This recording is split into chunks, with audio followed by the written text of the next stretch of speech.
오늘 영상은 34세와 45세 사이의 직장인들께서 집중해서 보시면 좋겠습니다. 이분들께 베네핏을 전하는 글이기 때문입니다. 저는 참고로 조금 일찍 직장생활을 시작했습니다. 만 22세에 직장생활을 시작했으니 대략 2017년까지 11년을 치열한 금융권에서 경쟁하며 직장을 다녔습니다.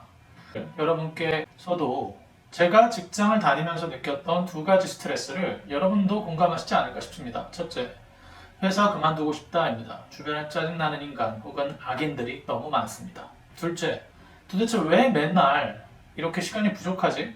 매일매일이 피곤했던 거죠. 아침에 일어나기 싫은 날, 어제 친구들과 마신 술이 깨지 않은 것 같은데 옷을 갈아입고 나가야 하는 현실. 어른이 됐어도 규칙적이고 성실하게 사는 게 어려운 것이 현실이었습니다. 여기서 제가 전달하고 싶은 메시지가 있는데요. 첫째, 언제까지 이렇게 버틸 수 있을까요? 둘째, 시간도 부족한데 월급 외 수익을 어떻게 창출할 수 있을까요? 기운 내세요, 여러분. 시간이 부족한 직장인들께 내가 고른 주식이 오를 가능성 7할에 가까운 선별 방식을 공개해 드리겠습니다. 행복한 인생을 살고 싶으십니까? 그럼 지금부터 설명할 직장인 방법 1을 잘 기억하시기 바랍니다. 월급도 지속적이지만 지출도 지속적으로 나갑니다. 쳇바퀴라고 하죠. 우리는 계속해서 통장을 스쳐가는 월급 외 수익이 필요합니다. 누구나 다 필요합니다. 월급 외 추가 수익을 창출하려면 채권과 주식만큼 좋은 대안이 없습니다. 단지 채권은 투자 규모가 좀 커야 하고 시드가 작으면 이자 수익이 밋밋한 경향이 있습니다. 그래서 직장인들은 주식과 뗄래야 뗄 수가 없는 관계입니다. 화끈함 그리고 수익이 황홀하기 때문이죠. 하지만 현실은 반대입니다. 고른 주식이 하락하면 불안감과 스트레스가 극히 심해집니다. 일하기도 힘든데 스트레스라니 참 머리가 아프죠. 그리고 수익이 황홀할 줄 알았지만 손실도 자주 나거나 아니면 손실이 계속 발생합니다. 그래서 지속적이고 안정적으로 주식을 선별해서 투자할 방법이 직장인에게 꼭 필요합니다. 투자에는 다양한 방식이 있다고 하지만 다 헛소리라고 생각합니다. 다시 한번 강조하겠습니다. 투자자에게 투자자의 유형, 리스크 감내 범위, 나이, 경험, 기업에 대한 이해, 관련 업계의 경험, 변동성 같은 요소들은 어떤 주식 또는 투자를 선택하는 의사결정 과정에 큰 영향을 끼치지 못합니다. 제가 만든 책 2권에서 이런 말을 한 적이 있습니다. 투자에서 수익률을 결정하는 요인은 투자자의 유형과 기초 자산의 특성이 아니라 투자자의 지적인 노력과 기민함으로 결정된다 라고 말한 기억이 떠오릅니다. 여러분도 조금만 노력하면 수익을 달성할 수 있다는 뜻입니다. 자, 지금부터 직장인에게 필요한 주식 선별 방식의 공식을 공개합니다. 100% 확신은 아닙니다, 여러분. 자, 직장인 공식 1. 변동성이 적은 한계 기업과 주가가 크게 등락하지 않는 대형 우량주, 그리고 염가 매수. 이 세 가지 요소를 통합시키면 직장인에게 적합한 주식을 선별해서 월급 외 수익을 창출할 수 있습니다. 일단 이 방법을 사용하면 주가가 하락해서 손실이 발생할 확률이 낮아집니다. 시가총액이 무겁고 이미 초저가에 거래되고 있기 때문입니다. 게다가 무게감도 있는 우량주라서 변동성도 낮습니다.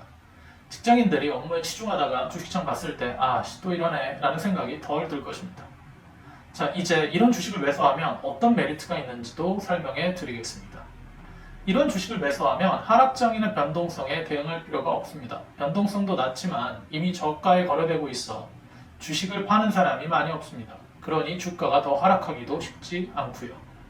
또 다른 메리트는 직장을 다니면서 믿고 기다리면 주식이 보상을 해줍니다. 주가가 올라갈 때까지 기다려야 하지만 결국 이런 주식들은 크게 하락하지 않는 편이라 편하게 믿고 기다리면 된다는 뜻입니다. 마지막입니다. 연말에 매수하면 더 꿀이지만 가끔 중간 배당도 나오기 때문에 기다리면 쏠쏠한 배당금도 줍니다. 투자금 5천 정도 기준으로 1%에서 3%대 중간 배당이나 연말 배당이 나오면 그래도 한 150만 원 정도는 챙길 수 있습니다. 아무것도 안 했는데 말이죠. 여담이지만 욕심내지 말고 150만 원 그대로 뽑아서 봉투에 넣어 배우자에게 주면 차리는 밥상이나 대하는 말투, 여러 가지 태도들이 달라질 수 있습니다. 여러분 욕심나시면 한 30 정도 빼서 챙겨 두시든지요. 아무튼 이런 주식을 매수하면 어떤 메리트가 있는지 그리고 왜 필요한지 이해했으니 이제 방법만 알려드리면 되겠습니다. 자, 마지막 결론입니다. 선별하고 골라내기입니다. 지금 코스피와 코스닥에 상장된 주식 수가 2,000개가 넘습니다. 일단 여기서 코스닥 종목을 골라냅니다. 변동성이 크고 시가총액이 가벼워 움직임이 탄력적이라 우리 목적에 부합하지 않습니다. 그리고 한 개의 기업과 우량주는 당연히 코스피에 더 많으니까요. 우리의 목적은 월급 외 수익이니 일확천금이 아닙니다. 그러면 코스피에 상장된 종목을 골라야 하는데 여기서 다시 한번 공식을 상기해 보시죠. 직장인 공식 1. 변동성이 적은 한 개의 기업 플러스 주가가 크게 등락하지 않는 대형 우량주 플러스 염가 매수를 혼합한 공식입니다. 한 개 기업의 종류에는 이런 산업에 종속된 회사들을 말합니다. 시멘트, 건설, 건자재, 철강, 제조업, 수출업, 식품, 음료입니다. 이 산업 외에 추가 산업이 한 개 기업들이 있는지 물어보고 싶으시면 댓글로 남겨주셔도 좋습니다. 이 산업 안에서 우량한 기업들을 찾아냅니다. 우량한 기업을 선별하는 세 가지 조건입니다. 이 세 가지 조건을 모두 충족해야 합니다. 지난 5년간 영업 적자가 없는 기업. 둘째, 유동 비율 150%가 넘는 기업. 세 번째, 이자 보상 배율 5배가 넘는 기업입니다. 그리고 나면 이제 우리가 찾아야 할 기업은 염가 매수 가능 여부입니다. 염가 매수란 이렇습니다. 기업이 앞으로 벌어들일 미래 현금 흐름의 1배나 2배 내외 또는 최대 4배수에 거래되는 주식을 말합니다. 이런 주식을 매수하는 게 염가 매수란 말이죠. 그래서 미래 현금 흐름을 계산할 수 없는 초보자들은 과거 5년치 영업이익을 합산한 평균이 현재 시가총액 대비 4배 미만인 기업을 찾으셔도 좋습니다.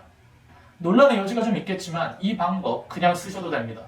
탁상홍론 좋아하는 머저리들 이야기를 들을 필요는 없습니다. 초보자에겐 이 방법이 직방이거든요. 왜냐고요? 가장 심플합니다. 지금까지 직장인들이 일하지 않아도 월급 외에 수익을 만들어줄 기업을 선별하는 방법을 공유해드렸습니다. 조금 추상적인 느낌이 들었다면 직관적으로 느끼실 수 있도록 사례를 말씀드립니다. 위에서 말씀드린 직장인 공식 1에 적합한 사례는 바로 세아제강 같은 기업입니다. 제 블로그 모이라 역발상 투자 실험실에 세아제강 종목 분석 포스팅 한번 참고해 보시고요. 기업의 미래 현금 흐름을 계산하는 방법, 염가 매수 전략의 구체적인 정의, 매수 타이밍까지 알고 싶은 구독자들께서는 아웃라이어 투자 강의로 오시면 상세하게 설명드리겠습니다. 감사합니다.